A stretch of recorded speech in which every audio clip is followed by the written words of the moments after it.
వంటి అమ్మ లెక్క మంచిగా చూసుకో. ఇందుకు పేరేం పెట్టినావు? లక్ష్మి. లక్ష్మి. లక్ష్మి.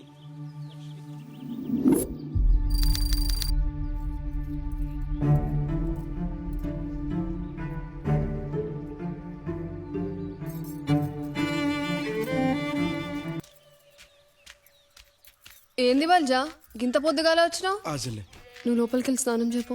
సరే. గది సరే గాని ఇంత పొద్దుగాల నువ్వేడికల్లో వస్తున్నావు? నిన్న పున్నమి కదా,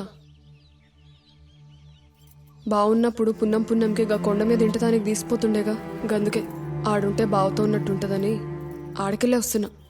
అవు ఒక్కదానివే ఎందుకు పోయినావు? ఎవరినైనా తోడు తీసుకోబోరాదు? ఒంటరిగా ఎందుకు చెల్లే? అప్పుడు అంటే ఆడుంటుండే.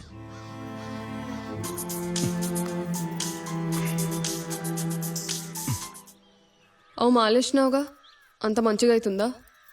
ఏం మంచోడే ఏందో, మందు మాంతనే కానీ ఇంటికి వచ్చేది లేదని చెప్పిపోయింది గా రాముల. ఒకసారి నా వలన అందరి ముందు ఇజ్జత్ పోయింది ఆ తల్లిది. మళ్ళా గట్లాంటి తప్పు జరగద్దనే గీ మాలేసిన.